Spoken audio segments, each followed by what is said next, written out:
Maka doa kita keluar masjid, setelah kita bersolawat, dahulukan kaki kiri, Allahumma salli ala Sayyidina Muhammad, Allahumma inni as'aluka min fadlik. Apa artinya itu? Ya Allah, aku memohon kepadamu rezeki. Fadlik di situ itu artinya rezeki. Sama dengan ayat tadi, wa bataghu min fadlillah. Sebagian ulama tafsir mengkhususkan berdagang. Maka ayat-ayat kalau ada fadlillah itu dagang. Bismillahirrahmanirrahim. Bulan Zulqa'dah ini waktu yang diistimewakan oleh Allah. Dua status yang Allah berikan untuk bulan Zulqa'dah ini. Pertama, Allah jadikan Zulqa'dah ini sebagai bulan haji. Maka Allah berfirman dalam Al-Quran, Al-Hajju Ashhurum Ma'lumat. Haji itu dilaksanakan pada bulan-bulan yang telah ditentukan. Berarti penentuan pelaksanaan ibadah haji itu waktunya langsung Allah. Maka tak bisa manusia mengintervensi. Maka kalau ada orang bilang, karena ini sekarang antriannya panjang sekali, maka dibuatlah haji setiap bulan. Kira-kira gimana? Atau setiap minggu dipergilirkan supaya untuk solusi menghilangkan antri ini. Bisa itu? Bisa. Karena Allah telah tentukan Al-Hajju Ashhurum Ma'lumat. Pertama, kapan orang boleh berniat masuk ke tanah suci untuk haji.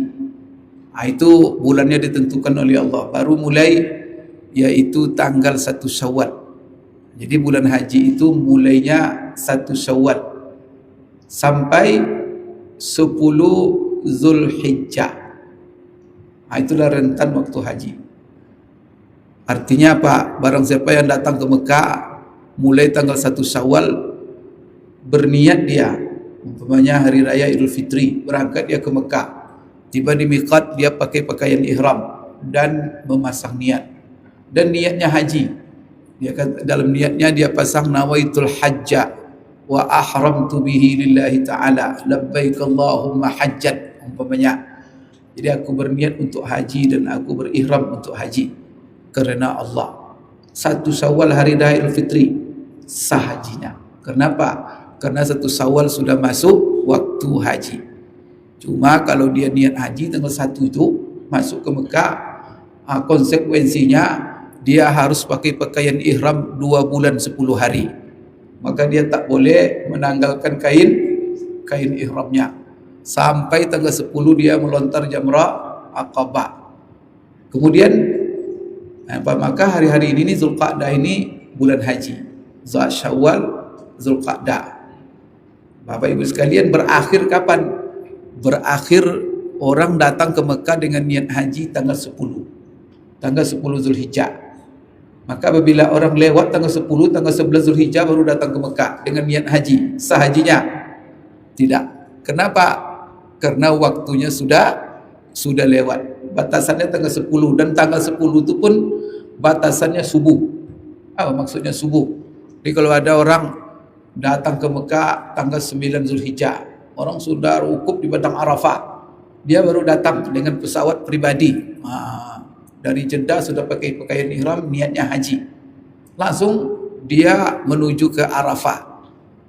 Di Arafah dia tiba malam.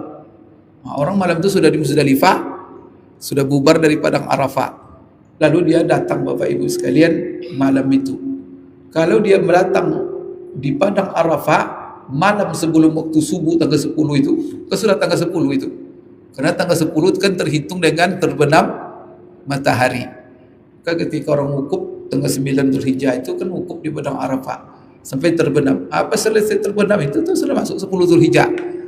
Itulah sebab dikatakan oleh ulama, batas waktu haji itu tanggal 10 sebelum waktu fajar. Tapi waktu subuh. Tapi kalau dia datang masuk ke Arafah malam 10 itu, selesai waktu subuh, maka ihramnya berubah menjadi umrah biasa. Maka tidak haji lagi. Itulah maksudnya Bapak Ibu sekalian, bahwa Syawal, Zulqa'dah, 10 pertama Zulhijjah itu merupakan bulan haji. Tapi rincian-rincian manasiknya juga ditentukan waktunya. Tidak bisa sembarangan. Umpamanya apa? Wukuf di padang Arafah. Itu tidak bisa bergantian itu. Harus tanggal 9 Zulhijjah dan satu waktu. Dan tidak mengikuti waktu Indonesia. Umpamanya waktu Indonesia 9 Arafahnya lebih dulu. Karena ru'yah hilalnya kan berbeda. Maka kita harus mengikuti ru'yah yang ada di kerajaan Saudi. Maka itulah hari Arafahnya. Maka itu tidak bisa. Dan itu puncak haji. Maka tidak bisa berganti-gantian dan dirubah-rubah. Kemudian Bapak Ibu, mabit di Zulhijjah malam ke-10. Kemudian kapan baru orang bisa tawaf haji, sa'i haji, selesai wukuf di padang Arafah. Kemudian kapan orang bermabit di Mina? Tidak bisa dirubah-rubah itu tanggal ada yang mengambil 2 malam bermalam, ada yang 3 malam. Ada malam ke-11, ada malam ke-12. Ada yang mengambil 3 malam, 11, 12, kemudian malam ke-13. Tergantung nanti mengambil nafar awal dia atau mengambil nafar tsani namanya. Bapak Ibu sekalian, ini yang pertama, bahwa bulan Zulqa'dah ini sebagai bulan haji. Itu apa keistimewaannya Pak Ustaz? Bapak Ibu sekalian, apabila Allah menentukan satu waktu itu digunakan, dijadikannya sebagai waktu beribadah kepadanya, dipastikan waktu itu adalah mulia. Maka jangan dijadikan untuk hal yang lain. Seperti subuh ini. Maka waktu dalam setiap seharian kita, apa waktu yang paling mulia kita lalui? Ya waktu-waktu Allah perintahkan kita beribadah di sana, yaitu waktu salat. Maka Allah suruh jaga kita. Hafizu 'alas salawati was salatil wusta wa qumu lillahi qanitin. Jaga oleh kamu. Itu kan berarti waktu itu khusus.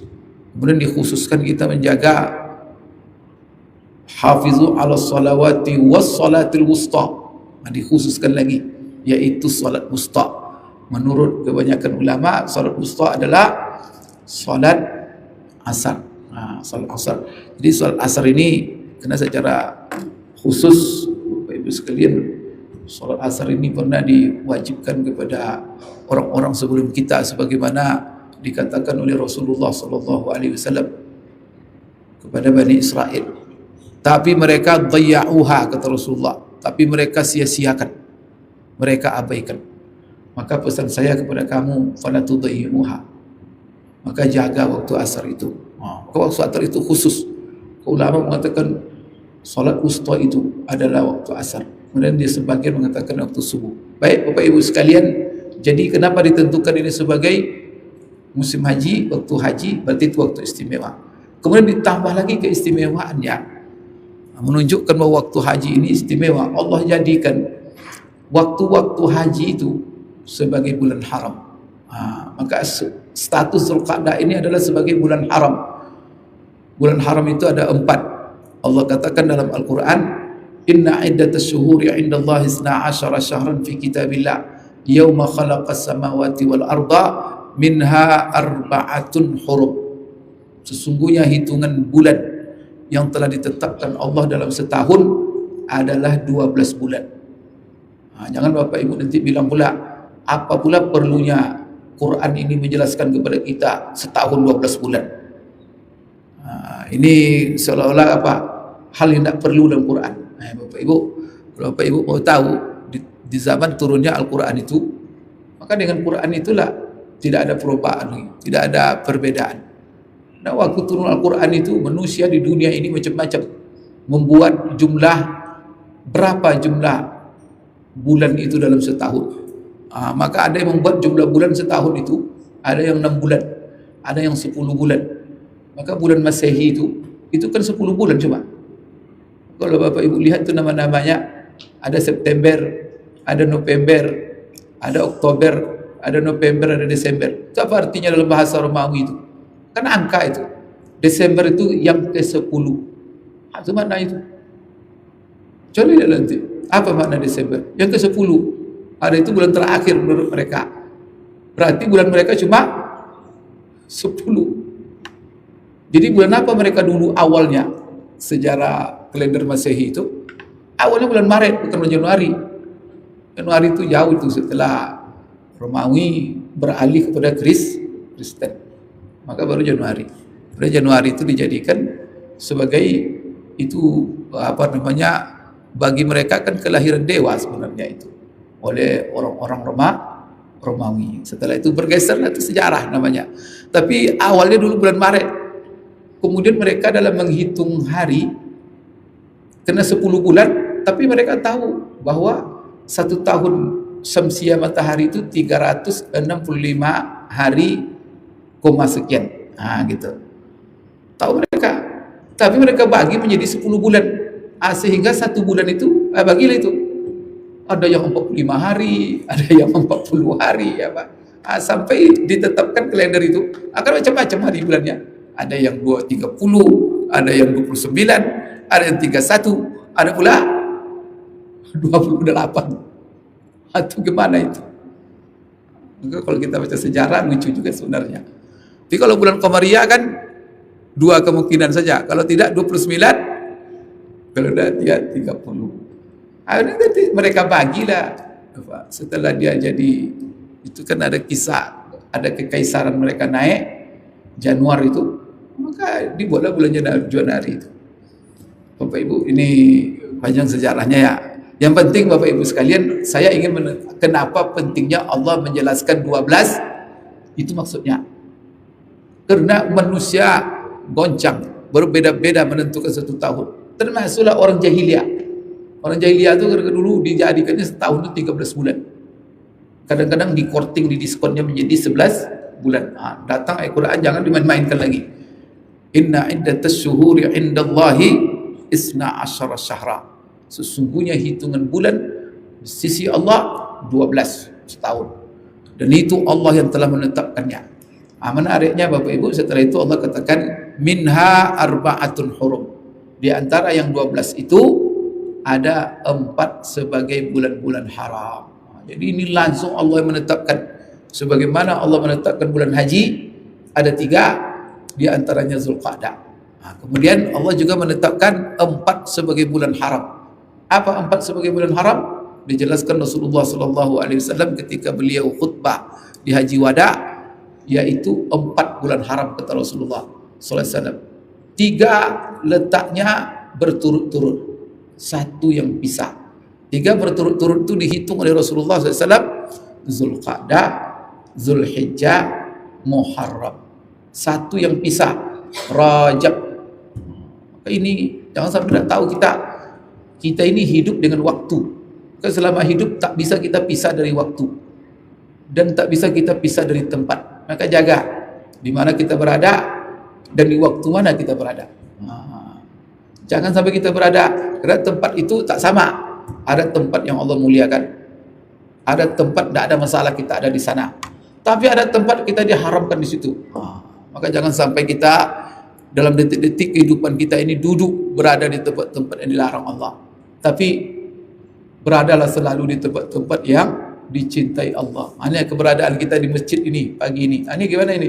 Inilah keberadaan dan keberadaan kita di mana yang paling mulia, yang paling dicintai oleh Allah dan cintai Rasulullah SAW. Sudah di masjid, di majlis ilmu lagi. Itu paling mulia sudah. Maka orang duduk di majlis ilmu itu, Masya Allah, seluruh mereka hadir mendoakan mereka. Kalau dia keluar dari rumahnya duduk menuntut ilmu yang berhubungan dengan Al-Quran, ilmu yang berhubungan dengan sunnah, ilmu yang bermanfaat, maka Bapak Ibu sekalian, sampai ikan-ikan di laut, seluruh makhluk Allah ini berdoa untuk mereka. Dahsyat. Tapi kalau di warung kopi apa hukumnya Pak Ustaz? Ya tergantunglah. Kalau hanya sekedar minum saja, kalau sekedar, tapi kalau duduk di warung kopi, kemudian berbicara hal-hal yang bermanfaat, ada masalah. Kemudian, tapi kalau diisi dengan majelis ghibah, diisi dengan macam-macam, maka majelis itu menjadi majelis terlarang. Yang kedua, Bapak Ibu, waktu. Jadi jangan kita kena sama waktu kita ini. Pagi-pagi bangun kita sudah, karena kita tahu ini waktu sholat ini. Nanti setelah sholat kita berpisah, karena Allah sendiri nyuruh. Faiza qudiyatis shalah fantashiru. Selesai salat silakan bertebaran. Tapi ingat, jangan bertebaran gitu saja. Wa bataghu min fadlillah, cari rezeki. Allah janjikan. Maka keluar dari masjid itu, doa kita minta rezeki langsung. Maka jangan ke warung kopi, keluar masjid, pergi kerja. Yang ke kebun dia berdagang. Kenapa? Wa batau min fadlillah. Bertebaran kamu cari rezeki Allah. Maka doa kita keluar masjid, setelah kita bersolawat, dahulukan kaki kiri, Allahumma salli ala sayyidina Muhammad, Allahumma inni as'aluka min fadlik. Apa artinya itu? Ya Allah, aku memohon kepadamu rezeki. Fadlik di situ itu artinya rezeki. Sama dengan ayat tadi, wa bataghu min fadlillah. Sebagian ulama tafsir mengkhususkan berdagang. Maka ayat-ayat kalau ada fadlillah itu dagang. Seperti dalam ayat haji ada juga, laisa alaikum junahun an tabtaghu fadlan mir rabbikum. Tidak ada dosa bagi kamu kalau kamu melaksanakan haji sambil haji berdagang. Tidak masalah itu. Itu Allah yang langsung menetapkan. Jadi kalau ada yang bawa dagangan pergi haji, tak masalah itu. Tapi jangan sampai Bapak Ibu sekalian sibuk pula berdagang. Tapi kan sayang kalau seandainya itu kan boleh. Tapi jangan pula fokus. Tapi kalau ada yang berdagang, Pak Ustaz sedang haji, boleh itu, boleh, Allah langsung katakan. Dan bahkan kalau orang berdagang itu didiskon untuk dia qiyamul lail, bahkan didiskon untuk dia banyak hal di dalam masalah haji itu. Jadi kalau ada orang menjaga dagangannya, kata ulama, sebagian ulama mengatakan didispensasi dia untuk tidak mabit di Mina karena menjaga dagangan. Begitulah bagaimana Allah menghargai kerja dan usaha, dan bagaimana bahwa ibadah tidak menghalang usaha mencari rezeki. Karena rezeki itu Bapak Ibu ya, sarana jalan untuk banyak ibadah. Zakat pakai harta, pakai duit. Sedekah pakai duit. Bangun masjid pakai duit. Ibadah. Kebanyakan ibadah-ibadah yang manfaatnya itu menyebar adalah ibadah yang bersifat maliyah, yaitu bersifat harta. Maka setelah ibadah kita mahdha kita kepada Allah, salat, suruh cari rezeki supaya kita bermanfaat untuk sesama. Dan Allah puji orang mencari rezeki. Tapi ingat, jangan cari yang rezeki yang haram, yang halal. Karena kalau yang haram, kamu bertabrakan dengan kepentingan orang-orang lain. Kamu akan merugikan. Maka Allah katakan, ya ayuhan nas, kulu mimma fil ardi halalan thayyiba wa la tattabi'u khutuwatis syaitan wa la ta'kulu amwalakum bainakum bil batil wa tudlu biha ila al hukam litakulu fariqan min amwalin nasi bil ismi wa antum ta'lamun. Banyak Bapak Ibu sekalian, ini kita diingatkan kepada Zulqa'dah. Status kedua adalah bulan haram. Apa arti bulan haram? Ada hubungan bulan haram dengan bulan haji. Jadi Allah jadikan bulan haji ini sebagai bulan haram. Ini menunjukkan salah satunya keagungan ibadah haji ini. Masya Allah. Allah jadikan waktu pelaksanaan haji itu sebagai bulan haram. Haram itu artinya bulan suci, bulan mulia. Jadi haji itu ibadah agung, waktunya Allah muliakan. Maka semua rata-rata yang berhubungan dengan haji itu ada hubungan dengan haram. Orang pergi haji atau umrah, maka dia pakai pakaian ihram. Ihram itu juga dari kata haram. Kemudian pelaksanaan haji di tanah tempatnya di tanah haram. Kemudian Bapak Ibu sekalian, orang yang sedang haji karena dia pakai ihram, maka dia harus menahan larangan-larangan ihram, ada yang diharamkan. Kemudian orang yang pergi haji, pelaksanaan ibadah hajinya itu, semua manasik haji itu Bapak Ibu sekalian terjadi di bulan haram. Bulan haram itu kan dari 3, Zulqa'dah, Zulhijjah, kemudian Muharram. Jadi apa maksud Allah mulai Zulqa'dah? Karena biasanya orang berangkat haji di bulan Zulqa'dah. Maka Allah menjadikan bulan itu sebagai bulan haram, bulan terhormat. Kemudian salah satu makna haramnya, barang siapa yang berbuat haram di bulan itu, Allah lipat gandakan dosanya. Supaya manusia hati-hati, khususnya haram yang berhubungan dengan menyakiti, menganiaya orang lain. Hubungan kita. Jadi jangan sampai menyakiti sesama. Maka jangan menggunjing, jangan memfitnah, jangan menyakiti orang, jangan ngerjain orang, jangan menzolimi. Maka di situ disebut fala tazlimu fihinna anfusakum. Minha arba'atun hurum, zalika dinul qayyim fala tazlimu fihinna anfusakum. Dia ada 4 bulan. Maka tadi sudah saya jelaskan sebagaimana dijelaskan Rasulullah SAW. Apa pesan Allah? Fala tazlimu fihinna anfusakum. Jangan kamu saling menzalimi diri kamu. Jangan kamu menzalimi diri kamu di bulan itu. Siapa diri kamu? Kita ini oleh Allah, orang beriman ini semuanya satu diri. Ketika Allah mengatakan jangan makan harta kamu, maka Allah katakan banyak, la ta'kulu amwalakum bainakum. Jangan kamu makan harta kamu. Maka harta saudara kita itu harta kita sebenarnya. Maka jangan dimakan harta saudara kita secara batin. Wala taqtulu anfusakum. Jangan kamu membunuh diri kamu. Itu bukan hanya membunuh diri sendiri, tapi bunuh orang lain juga. Wala taqtulu anfusakum. Itu menariknya. Maka di sini Bapak Ibu, fala tazlimu fihinna anfusakum. Jangan kalian menzalimi. Dan Allah khususkan apa? Jangan kalian saling menzalimi. Supaya apa?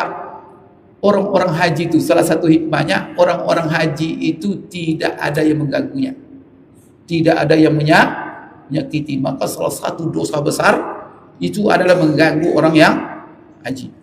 Maka mengganggu orang beribadah, menghalang orang ibadah, membuat kekacauan-kekacauan sehingga orang terhalang beribadah kepada Allah, itu dosanya kawan. Maka jangan sampai kita Bapak Ibu, karena ada orang sekarang mudah sekali oleh dia menghalang-halang orang beribadah kepada Allah. Dalam Al-Quran kalau masalah salat masjid, apa kata Allah? Wa man adlamu mimman mana'a masajidallah an yuzkara fiha ismuhu wa sa'a fi kharabiha ulaika ma kana lahum an yadkhuluha illa khaifin lahum fid dunya khizyun walahum fil akhirati azabun azim. Tak ada manusia yang paling zalim kata Allah. Coba Allah mengatakan langsung waman azlamu dalam surah Al-Baqarah. Setelah Allah mengatakan wa qalatil yahudu laysatin nasara ala syai'. Tidak ada manusia yang zalim seperti orang yang menghalangi hamba-hamba Allah beribadah di rumah-rumah Allah. Melarang orang ke masjid, menghalang-halang orang ke masjid. Itu apa? Lahum fid dunya khizyun. Allah akan azab dia di dunia, dan azab akhirat akan sangat dahsyat akan mereka terima. Kenapa begitu? Allah ancam menghalang orang ibadah itu gawat dosanya. Termasuk dalam masalah haji ini juga. Maka di bulan haram ini Bapak Ibu, kita disuruh menjaga perbuatan kita, menjaga mulut kita. Jangan sampai kita menyakiti sesama, baik dengan mulut apalagi dengan perbuatan kita, dengan tangan kita. Maka orang muslim itu al-muslimu man salimal muslimuna min lisanihi wa yadihi. Orang Islam itu adalah orang yang selamat orang lain dari lidahnya, dari tangannya. Maka lidahnya tak ada menjelek-jelekkan, tidak ada menggunjing, tak ada memfitnah. Kemudian dalam tangannya, kebijakan-kebijakannya tidak ada menzalimi orang lain, merugikan orang lain. Indah sekali syariat Allah itu.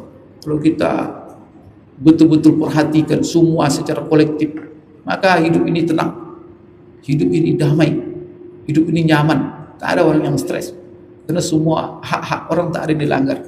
Tapi Bapak Ibu, kalau kita langgar agama, kacau hidup di dunia ini. Maka itulah sebabnya itu syariat, aturan yang telah Allah tetapkan untuk kenyamanan hidup kita. Salah satunya waktu ini adalah waktu haram, bulan-bulan haram. Maka Allah, apa hubungan bulan haram dengan bulan haji Pak Ustaz? Maka Bapak Ibu jawabnya apa? Allah ingin mengamankan salah satunya tamu-tamunya. Itu pertama, Allah ingin mengamankan tamu-tamunya, karena Allah menerima tamu nih bulan Zulqa'dah, mulai Syawal, Zulqa'dah, Zulhijjah. Allah menerima tamu di tanah suci. Maka mereka berangkat dari mana? Dari seluruh penjuru dunia. Maka Allah katakan wa azzin fin nasi bil haji ya'tuka rijala wa ala kulli dhamir ya'tina min kulli fajjin amin. Mereka berdatangan dari seluruh penjuru dunia kata Allah. Maka bulan haram itu bukan berlaku di tanah haram saja, di seluruh dunia, karena tamu Allah berangkat dari seluruh sudut dunia. Tak tahu, maka tiba-tiba di Mekah itu ngumpul mereka, kulitnya macam-macam, ada yang hitam, ada yang putih, ada yang Masya Allah, bahasanya macam-macam. La ilaha illallah. Bapak Ibu sekalian, ngumpul semua di sana itu. Maka Allah, semua kita harus ikut mengamankan. Maka tetangga kita yang pergi haji, aduh, dianjurkan kita, Pak tenang, kami jaga keamanan Bapak. Pergi berangkat, jadi tamu Allah, siap. Maka begitu tuh. Hebatnya kita ini dengan Allah jadikan itu Bapak Ibu bulan haram. Maka semua kita harus terlibat menjaga, kemudian menghormati bulan ini, kemudian juga karena maksudnya salah satunya adalah untuk mengamankan, maka kita berperan juga mengamankan jemaah haji. Maka dosa yang paling besar orang yang mengganggu pelaksanaan ibadah haji itu memang manusia na'udzubillah. Bapak Ibu sekalian yang dimuliakan Allah, jadi ada dua ya yang perlu kita ketahui. Pertama, Allah ingin mengamankan jemaah haji, maka jangan diganggu. Kemudian kita disuruh betul menjaga perbuatan kita, jangan berbuat yang haram. Maka perbuatan-perbuatan haram itu ditingkatkan dosanya, lipat ganda. Sepakat ulama mengatakan itu, orang berdosa di bulan haram tak sama di luar haram.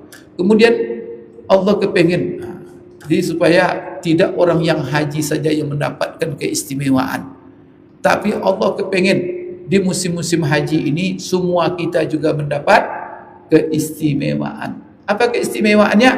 Allah jadikan bulan waktu. Bapak Ibu perlu diingat, waktu orang-orang pergi haji itu Allah jadikan waktu istimewa. Apa maksud Allah kalau mengistimewakan waktu? Ini kaedah ini. Kalau Allah mengistimewakan satu waktu, maka maksud Allah supaya waktu itu kita isi dengan ibadah. Kenapa? Karena ibadah di waktu yang Allah istimewakan itu ganjarannya tidak sama dengan waktu yang biasa.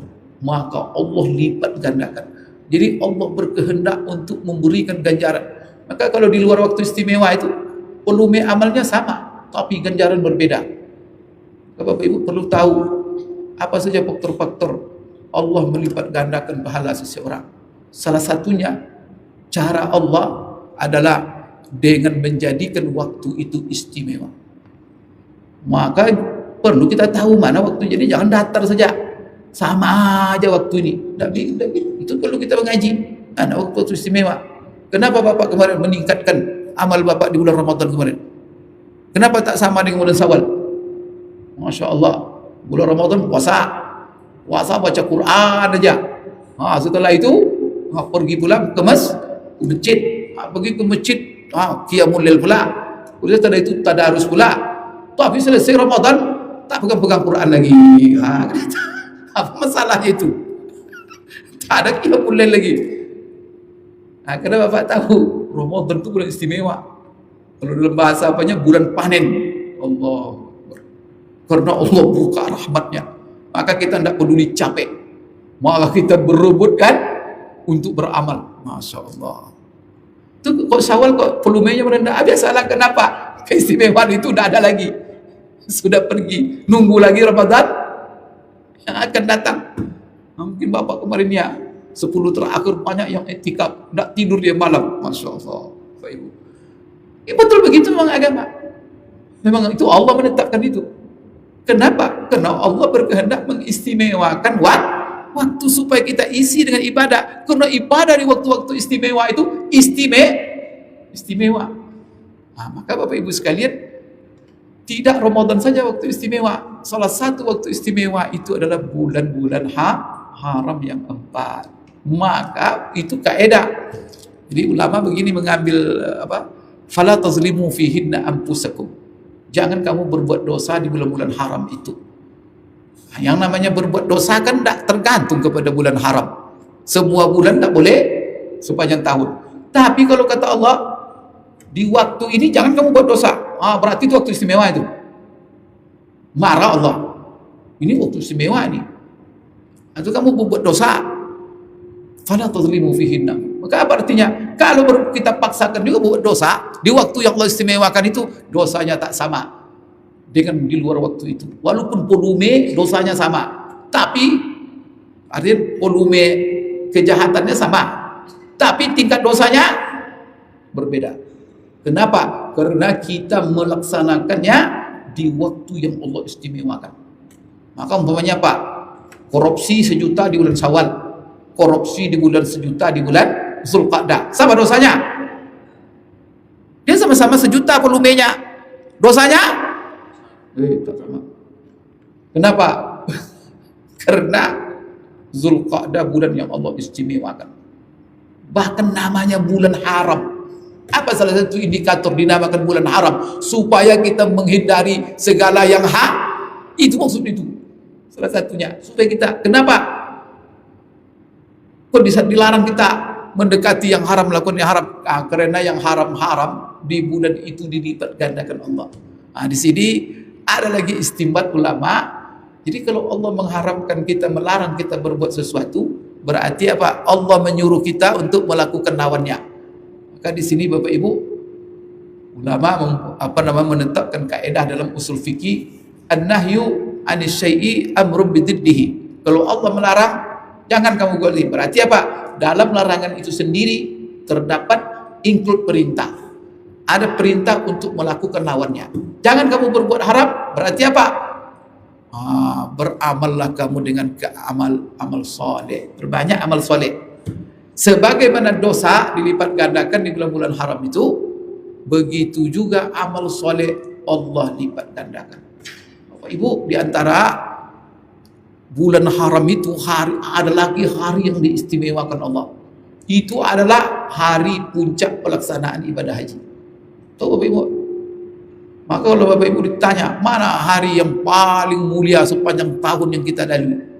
Maka jawabannya, kalau hari sepanjang tahun ada 210. Ini jaga 210 ini kalau kita diberi umur oleh Allah melaluinya. Melalui hari-hari ini. Karena tidak semua orang yang diberi oleh Allah. Kadang-kadang sampai, kadang-kadang tidak. Pertama 10 terakhir Ramadan. Itulah kemarin kita Masya Allah. Tikap kita. Tak keluar-keluar masjid. Nah itu memang Masya Allah. Apalagi itu yang paling istimewa 10 terakhir itu di malamnya. Maka disebut 10 malam terakhir. Itu istilah. Kemudian dari situ ada malam puncak. Apa itu malam puncak? Malam Lailatul Qadar. Itu kita bisa lihat wajah-wajah dapat Lailatul Qadar semuanya insyaallah. Alhamdulillah. 10 yang kedua itu ada di bulan haram. Jadi bulan haram itu semua sudah istimewa. Kemudian ada lagi waktu 10 yang Allah paling istimewakan di hari-hari bulan haram itu. Apa itu? 10 hari pertama bulan Zulhijjah. Itu hari yang paling istimewa. Bahkan sebagian ulama mengatakan 10 hari pertama bulan Zulhijjah lebih istimewa daripada 10 terakhir Ramadan. Ini sebenarnya itu. Kemudian hari puncaknya, kalau hari puncak di 10 terakhir 10 pertama bulan Zulhijjah itu, itulah hari ke-9 bagi orang yang haji. Hari Arafah, yaitu saat wukuf di padang Arafah. Maka kasih tahu kepada saudara-saudara kita yang pergi haji, itu saat wukuf di padang Arafah tanggal 9. Jadi padang Arafah itu sakralnya kalau gabung 2 hal. Maka kalau tidak bergabung 2 hal ini, dia tidak ada sakralnya itu. Apa 2 hal? Pertama, tempat, yaitu padang Arafahnya. Yang kedua, waktu. Nah, 2 ini harus ada. Waktunya apa? Waktunya tanggal 9 setelah tergelincir matahari sampai terbenam matahari. Itulah waktunya cuma. Maka kalau ada orang sekarang pergi ke padang Arafah hari-hari ini, tak ada keistimewaannya. Cuma doa-doa pula, sholat pula di sana. Itu sama aja, itu tak ada keistimewaannya. Kapan baru istimewa itu tempat? Kalau bergabung dengan waktu. Waktunya kapan? Itulah waktu di bulan haram. Zulhijjah itu bulan haram. Kemudian dia sedang haji, maka ngumpullah.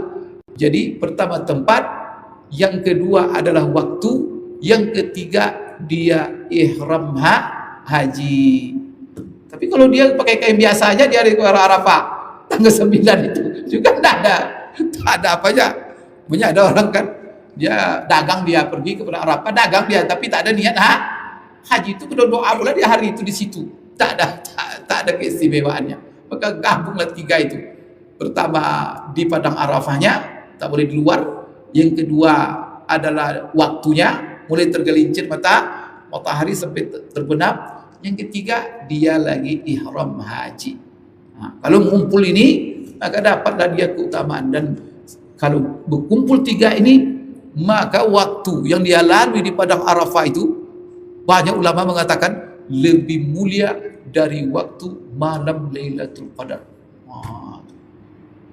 Beruntung orang-orang pergi haji itu, karunia Allah.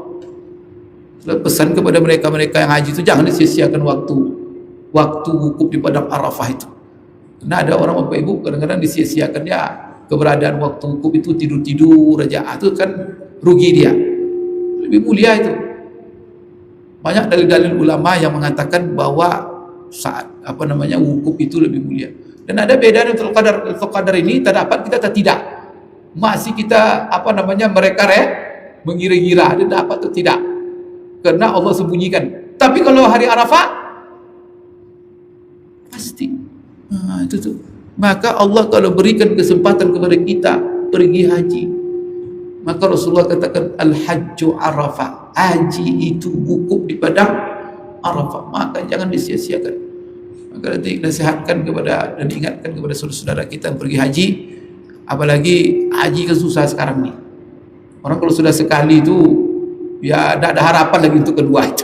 Oleh karena itu maka Allah pesan wa atimul hajja wal umrata lillah. Bapak Ibu sekalian, jadi 10 hari pertama bulan Zulhijjah itu adalah hari yang paling mulia seluruh bulan haram. Maka kalau dikatakan apa bulan yang paling mulia setelah Ramadan? Bulan haram. Zulqa'dah, Zulhijjah, Muharram, Rajab. Sekarang pertanyaannya lagi, 4 bulan-bulan haram itu apa hari yang paling mulia? Maka Allah jadikan 10 pertama bulan Zulhijjah.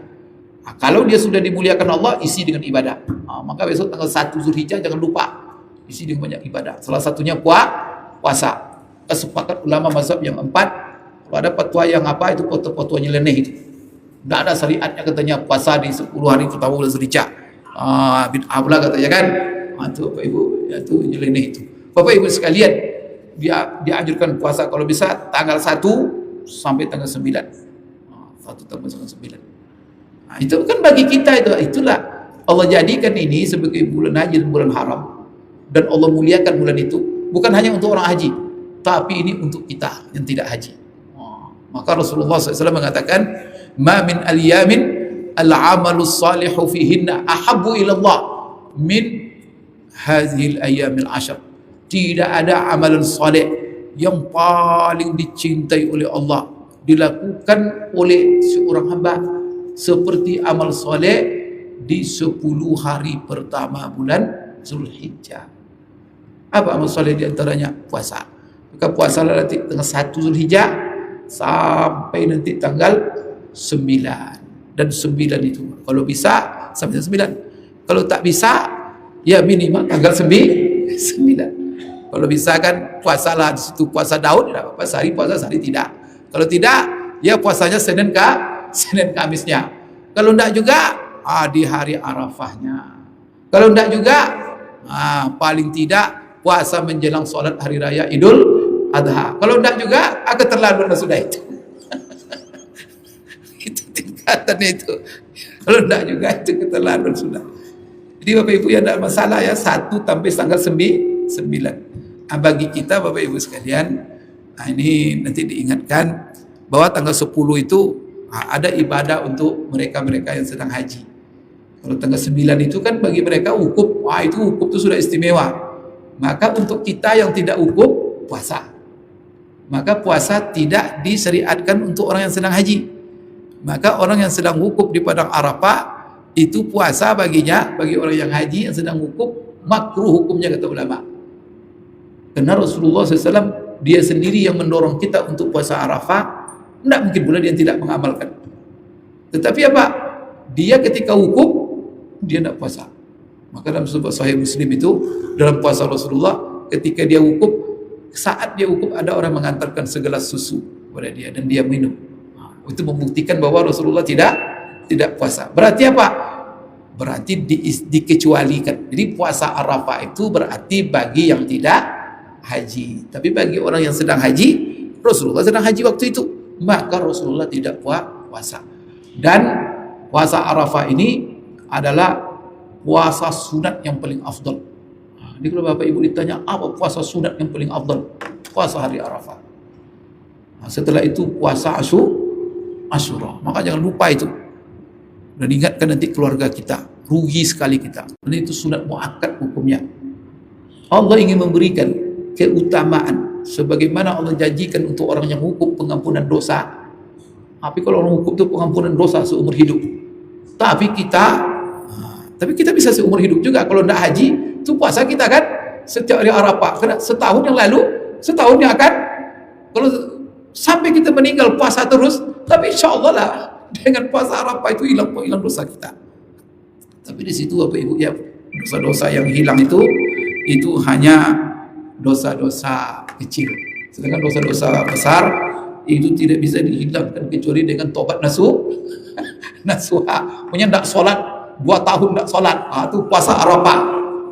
Ada bela orang itu kadang memain-mainkan agama. Saya tidak solat sekarang, tanya tunggu hari Arafah, puasa Arafah nanti habis. Astagfirullahaladzim. Maka Bapak Ibu coba lihat, ini amal-amal baik kita ini hanya menghapus dosa-dosa kecil. Maka kan dalam Quran kan banyak itu. Di antaranya Allah mengatakan innallaha la yazlimu misqala dzarratin wa in taku hasanatan yudha'ifha. Kemudian Allah mengatakan bagaimana amal kebaikan kita itu menghapus dosa. Innal hasanati yuzhibnas sayyi'at. Perbuatan-perbuatan baik itu menghapus dosa. Tapi jangan lupa ada pula ayat lain. Umpamanya apa? Orang yang tobat. Innamat taubatu 'ala Allahi lil ladzina ya'maluna as-su'a bi jahalatin tsumma yatubuna min qarib. Fa ulaika yatubu Allahu 'alaihim wa kana Allahu 'aliman hakima. Wa laysatit taubatu lil ladzina ya'maluna as-sayyi'at hatta idza hadara ahadahumul maut qala inni tubtu al-an wa lil ladzina yamutuna wa hum kuffar ulaika a'tadna lahum 'adzaban alima. Ini masalah tobat ini. Tobat dari dosa itu kapan diterima oleh Allah? Kalau dia setelah berdosa bersegera tobat. Summa yatubuna min qarib, cepat-cepat tobat.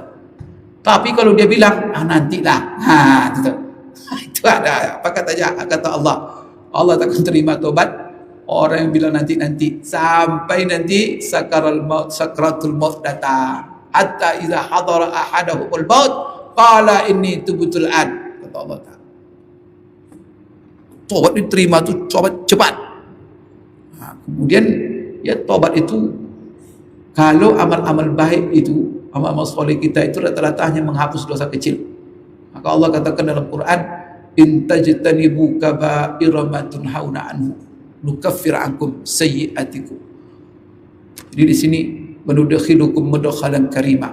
Kalau kalian menghindari dosa-dosa besar.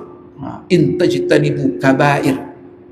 Maka istilah dosa besar itu oleh Allah dalam Quran kabair namanya. Apa? Nukaffir ankum sayyi'atikum. Kami akan hapuskan dosa-dosa kamu dengan sholat, dengan sedekah, dengan haji, dengan apalagi zikir, dengan ibadah-ibadah kita ini hasanat. Tapi syaratnya apa? In tajtanibu kabair. Selama kamu menghindari dosa besar. Di dalam hadis itu juga Rasulullah katakan dosa orang berwudu umpamanya solat, ini hapus dosa semua ini. Majtunibatil kabair, selama dosa besar dihindari. Tapi kalau sudah dosa besar, ada tobat? Ada. Tapi tobat nasuha. Maka obatnya tobat nasuha. Bapak Ibu sekalian, jadi wukuf di padang Arafah itu bagi orang yang haji, Masya Allah, itu menghapus dosa. Dan bagi kita, puasa hari Arafah. Kan lumayan itu, setahun yang akan datang, setahun yang lalu, Masya Allah. Pak Ustaz kan sudah banyak itu yang lain-lain kan amal sudah. Kenapa lagi? Kan ada lagi. Itu ingat Bapak Ibu. Kenapa berbeda-beda? Jadi ada dosa ini yang tidak bisa dihapus kecuali dengan puasa. Tapi ada dosa-dosa yang Allah tak hapus kecuali dengan sholat. Ada dosa-dosa yang tidak dihapus oleh Allah kecuali dengan berwudu. Ada dosa-dosa tak dihapus oleh Allah kecuali dengan bekerja keras. Contoh umpamanya dosa kita kepada istri tak ngasih nafkah, itu bisa dengan tobat itu. Tobat kerja. Umpamanya apa? Dosa terlambat bayar utang, tak bayar utang orang. Bisa tobat nasuha? Tidak bisa, kerja keras. Maka kalau orang bekerja keras, dia janji dengan orang utang sekian, kemudian tidak bisa bayar, atau dia bisa bayar tapi dia tunda-tunda. Maka Bapak Ibu sekalian, nanti kadang-kadang masa pilot dia bayar karena bekerja keras dia untuk bayar hutangnya. Itu Allah ampunkan dosanya itu. Karena dia bekerja keras.